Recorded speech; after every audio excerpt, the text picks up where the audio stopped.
ভারতের বুকের ভেতর এখন ধিকি ধিকি আগুন জ্বলছে। তিস্তা নদী ঘিরে বাংলাদেশের সাহসী সিদ্ধান্ত আর চীনের দৃপ্ত উপস্থিতিতে ভারতের স্বপ্ন আজ ছারখার। বাংলাদেশের তিস্তা প্রকল্পে চীনের সরাসরি সহযোগিতার ঘোষণা শুনে মোদী সরকারের বুক কাঁপছে। শিলিগুড়ি করিডোর থেকে দিল্লির সর্বোচ্চ মন্ত্রণালয় পর্যন্ত আতঙ্কের ছায়া নেমে এসেছে।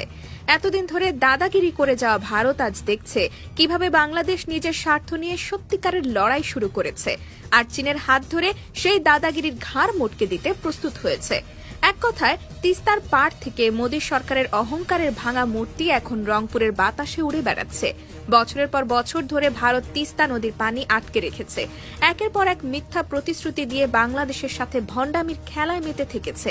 কখনো মুখে বন্ধুত্বের বুলি, কখনো মঞ্চে হাস্যোজ্জ্বল ছবি, কিন্তু বাস্তবে কেবল পানি আটকে রেখে বাংলাদেশের কৃষিকে ধ্বংস করেছে। লাখো লাখো মানুষের জীবনধারাকে দুর্দশার মুখে ঠেলে দিয়েছে।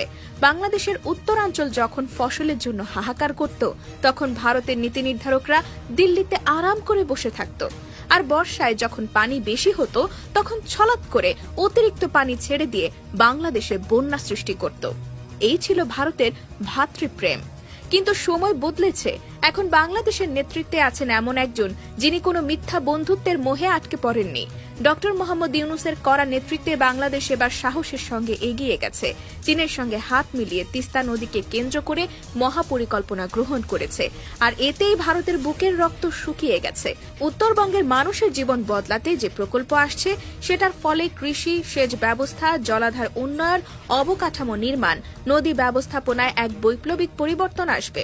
আর এতে ভারতের একচেটিয়া আধিপত্যের দিন শেষ হবে, যেটা মোদী সরকারের গলায় এখন কাঁটার মতো বিঁধছে। ভারতের দুশ্চিন্তা এতটাই বেড়েছে যে তারা ইতিমধ্যে শিলিগুড়ি করিডোর বা চিকেন নেক এলাকায় সেনা উপস্থিতি বাড়িয়েছে। কারণ তারা জানে, বাংলাদেশের রংপুর অঞ্চলে যদি চীনের বিনিয়োগ ও অবকাঠামো উন্নয়ন ঘটে, তাহলে ভারতের 7 সিস্টার রাজ্যগুলোর সঙ্গেও তাদের যোগাযোগ দুর্বল হয়ে যাবে। চীনের কৌশলগত উপস্থিতি ভারতের সমস্ত উত্তর পূর্বাঞ্চলীয় নিরাপত্তাকে দুর্বল করে দেবে, এবং সেটাই ভারতের সেই পুরনো ভয়ের বাস্তব রূপ, যা তারা কখনোই স্বীকার করতে চায় না। তিস্তা নিয়ে ভারতের ধোঁকাবাজি নতুন কিছু নয়। 2011 সাল থেকে একের পর এক মিটিং, চুক্তির আশ্বাস, সফর বিনিময়, কিন্তু বাস্তবে কিছুই দেয়নি ভারত।